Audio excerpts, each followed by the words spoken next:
স্বজন ও চিকিৎসকদের নিয়ে কাটছে খালেদা জিয়ার ঈদ। সরকার গণমাধ্যম ব্যবহার করে মিথ্যা তথ্য প্রচার করছে, অভিযোগ বিএনপির। নির্বাচনকালীন সরকার ছোট মন্ত্রিসভা নিরপেক্ষ উপদেষ্টা। সরকার টিকে আছে জনগণের সঙ্গে প্রতারণা করে, বললেন মির্জা ফখরুল। খালেদা রিজভির মুক্তির দাবিতে নয়াপল্টনে মিছিল। এবার দেখুন বিস্তারিত।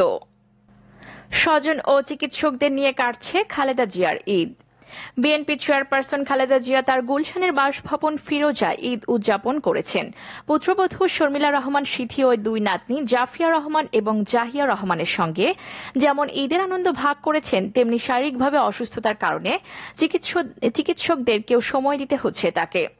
বাসভবন সূত্রে বলছে, ঈদের দিন বোন সেলিমা ইসলাম ও ভাই শামীম ইস্কান্দার সহ পরিবারের লোকজন দুপুরের পর খালেদা জিয়ার সঙ্গে দেখা করবেন। সন্ধ্যায় বিএনপি মহাসচিব মির্জা ফখরুল ইসলাম আলমগীর সহ স্থায়ী কমিটির সদস্যরা খালেদা জিয়ার সঙ্গে শুভেচ্ছা বিনিময় করেন। খালেদা জিয়া প্রধানমন্ত্রী থাকার সময় রাজনীতিবিদ, কূটনীতিক ও সাধারণ মানুষের সঙ্গে ঈদের শুভেচ্ছা বিনিময় করতেন। বিরোধী দলের নেত্রী থাকাকালেও একইভাবে রাজনীতিবিদ, কূটনীতিক ও সাধারণ মানুষের সঙ্গে শুভেচ্ছা বিনিময় করতেন। তবে 2018 থেকে 2020 সাল পর্যন্ত 4টি ঈদ কারাগারে কাটান তিনি। যদিও সে সময় ঈদের দিন ফুল, মিষ্টি ও রান্না করা বিভিন্ন খাবার নিয়ে পরিবারের সদস্যরা খালেদা জিয়ার সঙ্গে দেখা করতেন। 2020 সাল থেকে গুলশানের বাসভবন ফিরোজায় অবস্থান করেছেন খালেদা জিয়া।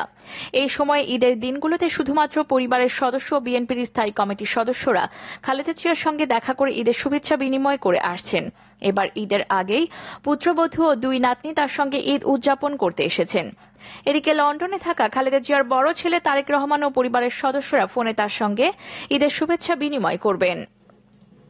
অপরদিকে সরকার গণমাধ্যম ব্যবহার করে মিথ্যা তথ্য প্রচার করছে, অভিযোগ বিএনপির। সরকার গণমাধ্যম ব্যবহার করে মিথ্যা তথ্য প্রচার করছে বলে অভিযোগ করেছেন বিএনপির মহাসচিব মির্জা ফখরুল ইসলাম আলমগীর। তিনি বলেছেন, এই সরকার মিথ্যা প্রচারণার মধ্য দিয়ে, মানুষকে ভুল বোঝানোর মধ্য দিয়ে, বিশেষ করে মিডিয়ার সাহায্যে সরকার বোঝাতে চায় দেশ খুব ভালো আছে, অর্থনীতি ভালো আছে। শনিবার ঈদ উল ফিতরের নামাজের পর ঢাকার শেরেবাংলা নগরে দলের প্রতিষ্ঠাতা জিয়াউর রহমানের কবর জিয়ারত করেন বিএনপির মহাসচিব দলটির নেতারা। এ সময় সাংবাদিকদের কাছে এসব কথা বলেন মির্জা ফখরুল। সরকারের সমালোচনা করে বিএনপির মহাসচিব বলেন, প্রকৃতপক্ষে দেশে আজকে একটা নীরব দুর্ভিক্ষ চলছে। দেশে অর্থনৈতিক চরম সংকট সৃষ্টি হয়েছে। এই সংকটের কারণে দেশ অতি দ্রুত ভয়াবহ অর্থনৈতিক সংকটের দিকে যাবে বলে অর্থনীতিবিদেরা মনে করছেন। মিথ্যা কথা বলে প্রচার করে এই সরকার ক্ষমতায় টিকে আছে জোর করে। মির্জা ফখরুল এবার ঈদকে বেদনাদায়ক এবং কষ্টকর হিসেবে বর্ণনা করেন। তিনি বলেন, দেশের মানুষ দুঃখ কষ্টের মধ্য দিয়ে ঈদ করছে। তিনি গ্রেফতার থাকা দলের নেতাকর্মীদের কথা তুলে ধরেন। তিনি বলেন, এবারকার ঈদ ছিল আমাদের জন্য অত্যন্ত বেদনাদায়ক এবং কষ্টকর। একদিকে আমাদের অসংখ্য নেতাকর্মী কারাগারে রয়েছেন, তারা তাদের পরিবারের সঙ্গে শরিক হতে পারেননি। নিত্যপণ্যের বাজার লাগামের চাইতে বাইরে চলে গেছে বলে মন্তব্য করে তিনি বলেন, সাধারণ মানুষ তারা চাল, ডাল, তেল, লবণ সহ নিত্য প্রয়োজনীয় দ্রব্যের যে অস্বাভাবিক নজিরবিহীন মূল্য বৃদ্ধি, তাতে করে তারা এই ঈদের আনন্দকে উপভোগ করার জন্য যেটুকু ন্যূনতম সামগ্রী কেনা দরকার, তারা সেটা ক্রয় করতে পারেনি। দুঃখ কষ্টে কাটছে তাদের। বিএনপির মহাসচিবের সঙ্গে দলের স্থায়ী কমিটির সদস্য মির্জা আব্বাস, গয়েশ্বরচন্দ্র রায়, নজরুল ইসলাম খান সহ অন্যদের সঙ্গে নিয়ে জিয়াউর রহমান কবর জিয়ারতের পর ফুল দিয়ে শ্রদ্ধা জানান। এ সময় বিএনপির হাবিবুন নবী খান সোহেল, সৈয়দ ইমরান সালেহ প্রিন্স সহ আরও অনেকেই সেখানে উপস্থিত ছিলেন। অপরদিকে নির্বাচনকালীন সরকার ছোট মন্ত্রিসভা নিরপেক্ষ উপদেষ্টা।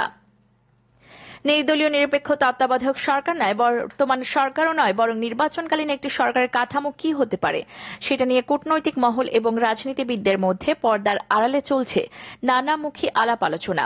বিএনপি বলেছে, তারা নির্দলীয় নিরপেক্ষ তত্ত্বাবধায়ক সরকার ছাড়া নির্বাচনে যাবে না, কিন্তু এই নির্দলীয় নিরপেক্ষ তত্ত্বাবধায়ক সরকারের দাবি গ্রহণযোগ্য নয় বলে জানিয়ে দিয়েছে ক্ষমতাসীন আওয়ামী লীগ। আর এ কারণে কূটনীতিকরা সাংবিধানিক কাঠামোর মধ্যে দুইজনের কাছে গ্রহণযোগ্য একটি আপোষ ফর্মুলা নিয়ে কাজ করার চেষ্টা করছে। আর এই কাজ করতে গিয়ে নির্দলীয় নিরপেক্ষ তত্ত্বাবধায়ক সরকারের বিকল্প একটি নির্বাচনকালীন সরকারের রূপরেখা নিয়ে বিভিন্ন রকম আলোচনা চলছে। মার্কিন যুক্তরাষ্ট্র এই আলাপ আলোচনায় নেতৃত্ব দিচ্ছে বলে একাধিক সূত্র বাংলা ইনসাইডারকে নিশ্চিত করেছে। আর এই আলাপ আলোচনায় পশ্চিমা দেশের কূটনীতিক ছাড়াও রাজনীতিবিদরা নিয়মিত অংশগ্রহণ করছেন। নির্বাচনকালীন সরকারের একটি রূপকাঠামো তৈরি করা হয়েছে এবং এই রূপকাঠামোটি নিয়ে বিভিন্ন রাজনৈতিক দলগুলো নিজেদের মধ্যে আলাপ আলোচনা শুরু করেছে বলে একাধিক সূত্র নিশ্চিত করেছে। নির্বাচনকালীন সরকারের মন্ত্রিসভা অপেক্ষাকৃত ছোট হবে এবং মন্ত্রিসভার দায়িত্ব হবে রুটিন কাজ করা।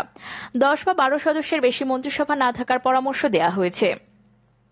মন্ত্রিসভার প্রধানমন্ত্রী মন্ত্রিসভার নেতৃত্ব দিলেও তিনি রুটিন কাজের মধ্যে দায়িত্ব পালন করবেন। তিনি তার নির্বাচনী এলাকার বাইরে গেলে কোনো সুযোগ সুবিধা গ্রহণ করবেন না। এমনকি নির্বাচনকালীন সময়ে তিনি কোনো রকম অনুদান, উন্নয়ন প্রকল্প ইত্যাদি গ্রহণ করবেন না। যেটি পাশ্চাত্য গণতন্ত্র এবং ভারতীয় গণতন্ত্রে লক্ষ্য করা যায়, সেটি আনুষ্ঠানিক ঘোষণার মাধ্যমে অনুষ্ঠিত হবে। ছোট মন্ত্রিসভায় বিএনপির পক্ষ থেকে অন্তত একজন অন্তর্ভুক্ত থাকবে। মন্ত্রিসভায় জাতীয় পার্টির সদস্য থাকবেন এবং সংসদে যে রাজনৈতিক দলগুলো আছে তাদের প্রতিনিধিত্ব নিশ্চিত করা হবে। ছোট মন্ত্রিসভার বাইরে এই নির্বাচনকালীন সরকারের একটি বড় চমক থাকতে পারে, একটি শক্তিশালী নিরপেক্ষ উপদেষ্টা মণ্ডলী। আওয়ামী লীগ, বিএনপি এবং অন্যান্য রাজনৈতিক দলের মনোনীত এই নিরপেক্ষ উপদেষ্টা মণ্ডলী মূলত নির্বাচনকালীন সরকারের উপদেষ্টা হিসেবে দায়িত্ব পালন করবেন। তারা সরকারকে বিভিন্ন বিষয়ে নির্দেশনা দিবেন এবং নির্বাচন পরিচালনার কাজের জন্য যে ধরনের পরামর্শ ও নির্দেশনা দিতে হয় সেটি দিবেন। বর্তমান সরকার আমলে প্রধানমন্ত্রীর একটি উপদেষ্টা মণ্ডলী রয়েছে। এই উপদেষ্টা মণ্ডলী 2009 সালে অন্তত শক্তিশালী ছিল। বিশেষ করে প্রয়াত এইচ.টি. ইমাম, ডক্টর আলাউদ্দিন সহ বেশ কয়েকজন প্রভাবশালী উপদেষ্টা সরকারের অন্যতম গুরুত্বপূর্ণ নীতি নির্ধারক এবং সিদ্ধান্ত গ্রহণকারী হিসেবে বিবেচিত হতেন। সেরকম একটি শক্তিশালী নিরপেক্ষ উপদেষ্টা মণ্ডলীর কথা বলা হচ্ছে, যারা প্রধানমন্ত্রীকে উপদেশ দিবেন। এই ধরনের উপদেশ যদি গ্রহণ না করা হয় সেক্ষেত্রে করণীয় কি তা নিয়েও আলোচনা করা হচ্ছে।